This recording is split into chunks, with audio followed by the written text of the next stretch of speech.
Einstein explanation of heat capacity है।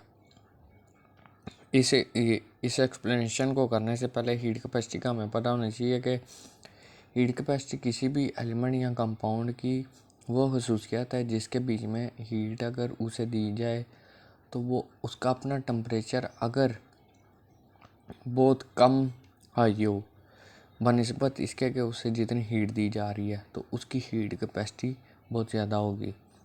लेकिन जौन सा कंपाउंड है, अब जैसे कि पानी आपके पास और रेत है, पानी को आप गर्म करते हो तो वो बहुत ज़्यादा देर बाद गर्म होता है और रेत बहुत जल्दी गर्म हो जाती है और पानी काफ़ी देर बाद जो है वो ठंडा होता है और रेत उसी टाइम कुछ देर बाद ठंडी हो जाती है। यानी कि पानी की हीट कैपेसिटी बहुत ज़्यादा है। हीट को स्टोर करने की ताकत को हीट कैपेसिटी कहते हैं। ये हीट जाती कहाँ पे? जिनकी हीट कैपेसिटी ज़्यादा होती है, जिन मॉलिक्यूल्स की बॉन्ड्स आपस में बहुत ज़्यादा ताकतवर हों, उनकी हीट कैपेसिटी बहुत ज़्यादा कम होती है। यानी कि जोन से कंपाउंड ताकतवर हैं, आपस में जुड़े हुए हैं बहुत टाइटली, वो हीट को काइनेटिक एनर्जी में, मॉलिक्यूल्स की काइनेटिक एनर्जी में चेंज नहीं कर सकेंगे। उनके मॉलिक्यूल वाइब्रेट तो कर रहे हैं लेकिन इतने ज़्यादा नहीं करेंगे क्योंकि वो बहुत टाइटली जुड़े हुए हैं। लेकिन जिनके मॉलिक्यूल के दरमियान बॉन्ड्स इतनी अच्छी नहीं है, वो हीट को बहुत ज़्यादा स्टोर कर लेंगे और अपना टेम्परेचर बहुत कम करेंगे। वो टेम्परेचर जो हीट है वो कन्वर्ट हो जाती है काइनेटिक एनर्जी में।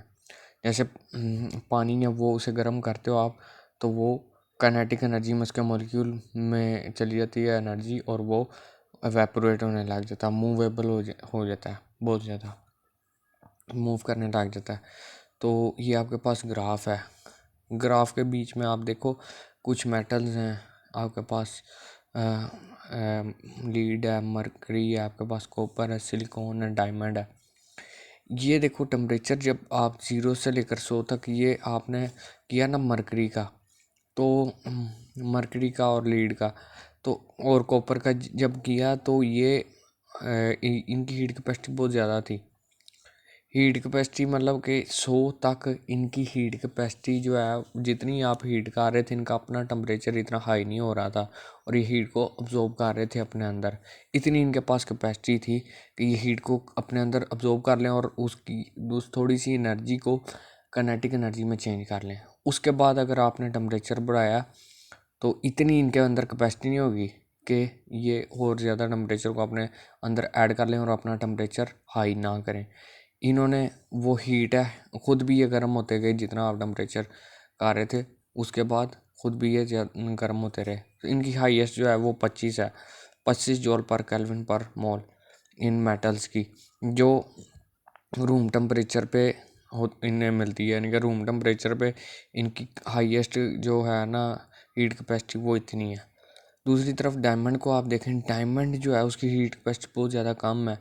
ये 0 से 100 टेम्परेचर बढ़ाई जा रहे हो, इसकी हीट कैपेसिटी इतनी नहीं है, ये इतना हीट को स्टोर नहीं कर पा रहा कि ये मतलब कि ना टेम्परेचर अपना जितना गेन कर रहा है उतना ही लूज़ कर रहा है, उसे एमिट कर रहा है।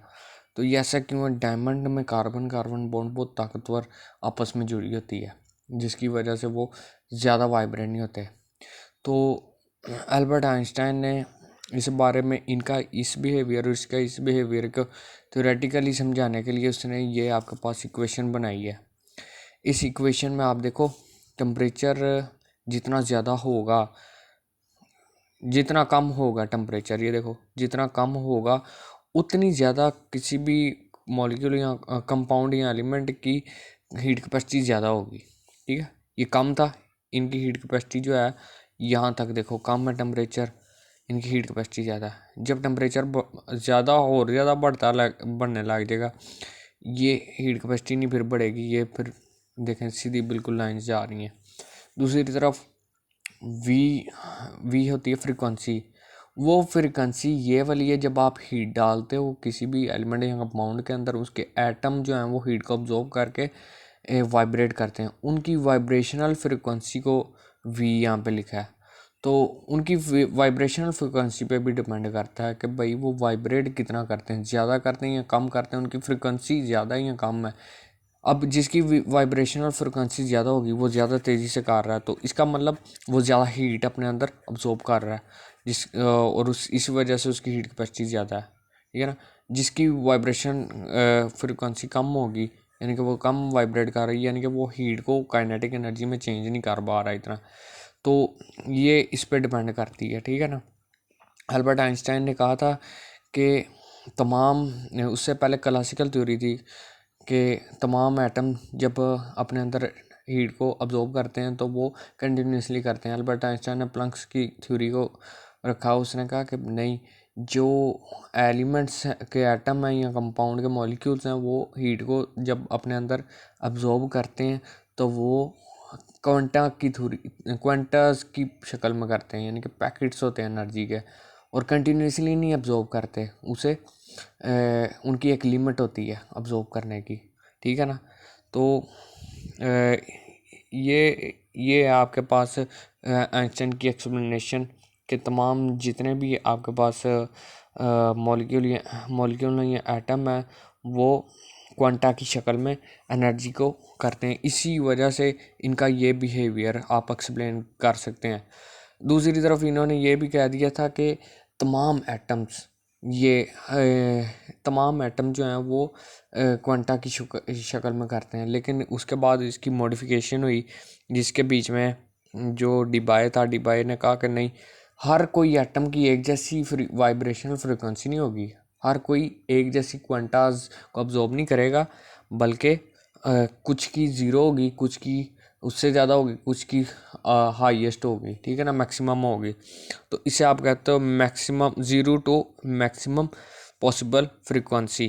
तो इस एच के साथ जो वी लिखा हुआ है ना, इस तमाम पे आ रहा है, यानी कि तमाम, आइंस्टाइन कहता था तो तमाम की एक ही फ्रिक्वेंसी होगी, लेकिन डिबाय ने कहा नहीं, किसी की कुछ होगी, किसी की कुछ होगी, तो उसने यहाँ पे इसी जगह पे ये ले आया। तो ये आपके पास है पूरा।